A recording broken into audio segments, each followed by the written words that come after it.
I recognize the member for Halifax Citadel, Sable Island. Merci, Monsieur le Président.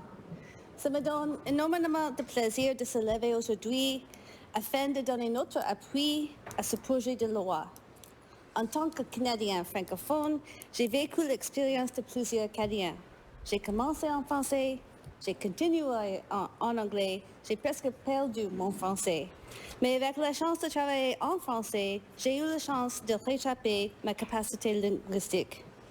And so I'll also do a quick translation. I'm thrilled to rise today and talk about this bill. And I, as a French Canadian, also have shared a bit of this experience where the lack of access to education in French meant that I actually lost a lot of my first language and had to actually wait until I was working in French to really learn it again. And I also think this is a really appropriate time to be considering this question of language and culture, particularly the day after we considered the Mi'kmaq Languages Act.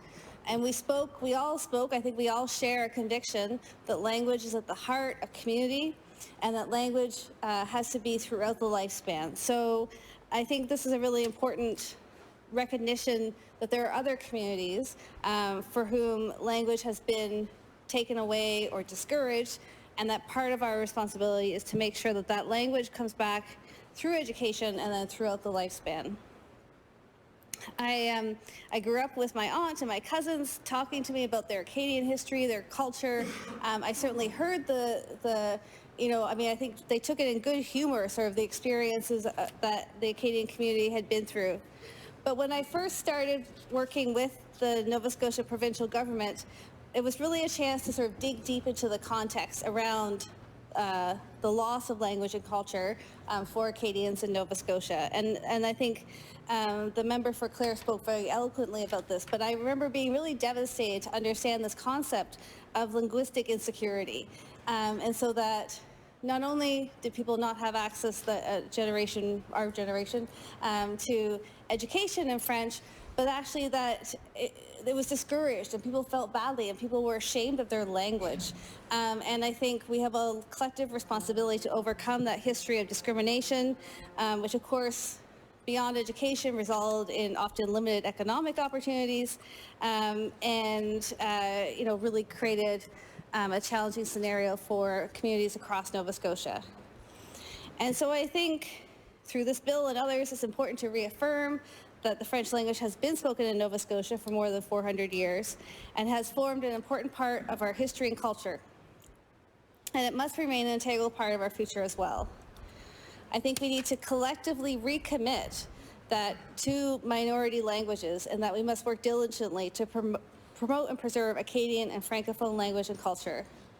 And as we have spoken about with the Mi'kmaq Languages Bill and as we're speaking about today, a thriving French language school system is a key tool in preserving Acadian language and culture.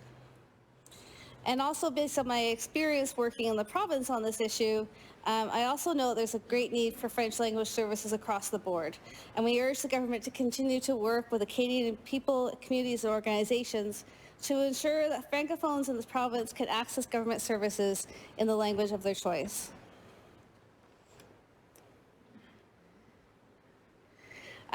As the member for Clare also commented on, the education in Nova Scotia has been through many significant changes in recent years.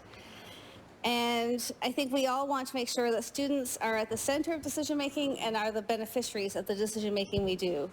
So while we in this corner of the House have been concerned about the impact of centralized decision making, we really feel that democratic local decision-making structures with diverse representation are the best way to build education systems that serve communities. And certainly, I understand the process by which this bill was developed reflects that. And maintaining CSAP was also really important in being able to provide that capacity to work with community to develop this bill. So we're glad that CSAP is still in place to advocate for schools and students.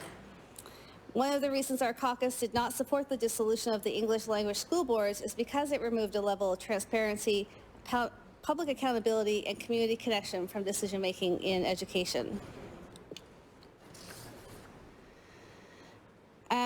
I think there's just a couple of points that I would put forward for consideration in the bill. So one of the things that, of course, I've been concerned about and many of us have been concerned about for years is inclusive education. As a province, we've recommitted to an inclusive education approach, and I think it would be wonderful to enhance both the recognition of that question and those issues in the bill, but also then to make sure that services and resources are adequately funded so that young people in CSAP schools can benefit from inclusive education. I think since being a parent in Nova Scotia, I've seen all too quickly, particularly in CSAP schools and also in French immersion schools, the moment that someone has a learning disability, the recommendation is often to pull them out of that. And I think that is such a disservice, to everyone, to the students, to their family, to the continuation of French as a language of community here in Nova Scotia.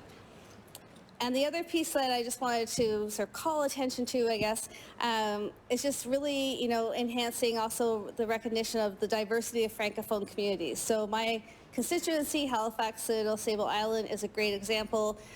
We have folks from all over the world who are Francophone, who come to Nova Scotia and who enrich the community that's here.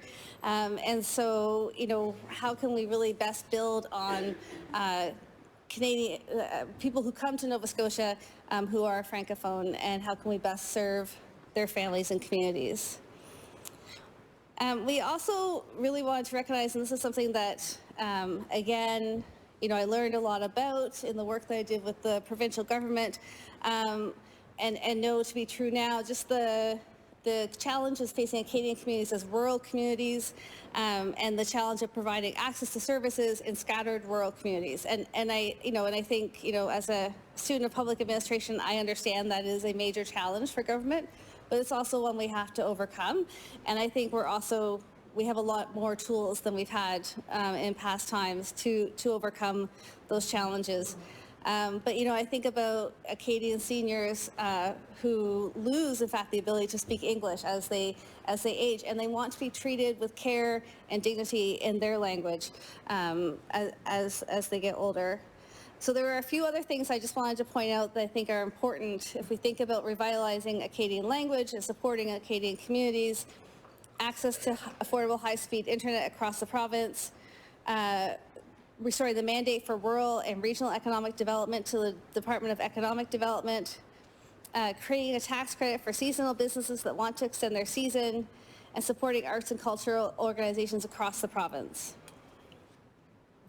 I will conclude by saying that there is no doubt the Nova Scotia government must respect the rights of Acadians and Francophones of Nova Scotia to French first language, primary and secondary education at the same quality that is offered in Anglophone centres for education. Section 23 of the Canadian Charter has been reinforced numerous times by the courts of Nova Scotia and even the Supreme Court of Canada. The government must take all legal and constitutional obligations very seriously. We urge the government to work in close cooperation with CSAP and other stakeholders to ensure that the provincial education system responds to the needs of Acadian and Francophone students in Nova Scotia. Thank you.